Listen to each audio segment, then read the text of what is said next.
80 के दशक में महाभारत सीरियल के स्क्रिप्ट और डायलॉग्स ने डॉक्टर राही मासूम रजा की शोहरत को 7वें आसमान पर पहुंचा दिया। उर्दू अदब के जाने माने नाम डॉक्टर रजा ने जब महाभारत के लिए शुद्ध हिंदी में कलम चलाई तो सबने उनकी बहुआयामी प्रतिभा का लोहा माना। 1 सितंबर 1927 को जन्मे डॉक्टर रजा गंगा जमनी तहजीब का वो दूसरा नाम है जिन्होंने साबित किया कि हिंदुस्तान अलग अलग फूलों अलग अलग महक से सजा वो गुलदस्ता है जहां आपसी मोहब्बत को नफरत कभी नहीं हरा सकती। मैं समय हूँ और आज महाभारत की अमर कथा सुनाने जा रहा हूँ। यहाँ महाभारत सीरियल से जुड़ा एक किस्सा भी सबको जरूर जानना चाहिए। महाभारत के निर्माता B.R. चोपड़ा ने जब दूरदर्शन के लिए इस सीरियल की योजना बनाई तो स्क्रीन प्ले और डायलॉग के लिए सबसे पहले उनके जहन में जो नाम आया वो था डॉक्टर राही मासूम रजा का। लेकिन मासूम साहब ने मसरूफियत की वजह से ये काम हाथ में लेने से इनकार कर दिया। लेकिन B.R. चोपड़ा को हर हाल में डायलॉग्स के लिए डॉक्टर राही मासूम रजा ही चाहिए थे। उन्होंने एक प्रेस कॉन्फ्रेंस में बिना मासूम साहब की अनुमति दिए उनके महाभारत प्रोजेक्ट से जुड़ने का ऐलान कर दिया। अगले दिन खबर अखबारों में आई तो B.R. चोपड़ा के पास ऐसी शिकायती चिट्ठियों की झड़ी लग गई जिसमें राही मासूम रजा के महाभारत के डायलॉग लिखने पर एतराज जताया गया। ये लिखा गया कि क्या कोई हिंदू नहीं मिला जो एक मुसलमान से महाभारत के डायलॉग लिखवा रहे हो। B.R. चोपड़ा ने वो सारी चिट्ठियां मासूम साहब के पास भिजवा दी। अगले दिन ही मासूम साहब ने B.R. चोपड़ा को फोन किया और कहा, चोपड़ा साहब, महाभारत अब मैं ही लिखूंगा।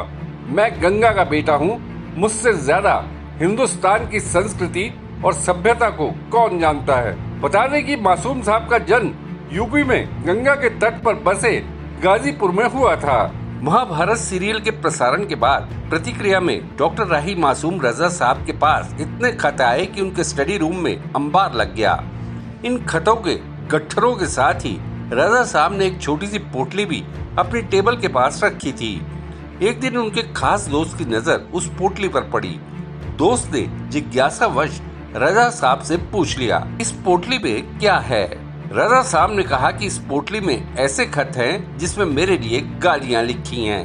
हिंदुओं ने इसलिए ये खत लिखे कि मैंने हिंदुओं के महाग्रंथ पर बने सीरियल के डायलॉग क्यों लिखे और मुझे हिंदू धर्म के बारे में पता ही क्या है। वहीं कुछ मुसलमानों ने लिखा, काफिरों की किताब ही रह गई थी काम करने के लिए, अब हिंदू धर्म भी अपना लो। दोस्त ने ये सुन रजा साहब से कहा कि पोटली के खतों में बहुत नेगेटिव बातें हैं, इन्हें पास रखना ठीक नहीं, इन्हें फौरन जला दीजिए। रजा साहब ने फिर दोस्त से कहा, तुमने अपनी बात कह दी, अब पोटली के साथ कमरे में हर तरफ फैले इन गट्ठरों को देखो। इनमें भी खत हैं जो मुझे महाभारत पर मेरे काम की तारीफ में हिंदू मुस्लिमों दोनों ने भेजे हैं। ये सब गंगा जमनी तहजीब में यकीन रखने वाले लोग हैं और आपस में अमन मोहब्बत चाहते हैं। इन लोगों के खतों के सामने उस छोटी सी नफरती पोटली की क्या बिसात।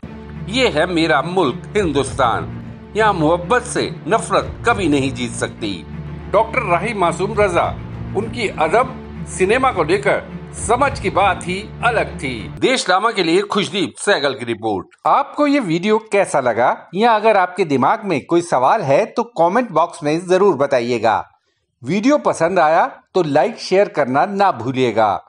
आपने देशनामा को सब्सक्राइब और नोटिफिकेशन के लिए घंटी वाला बटन दबा ही दिया होगा। फिर मुलाकात होगी आपसे, तब तक के लिए नमस्कार।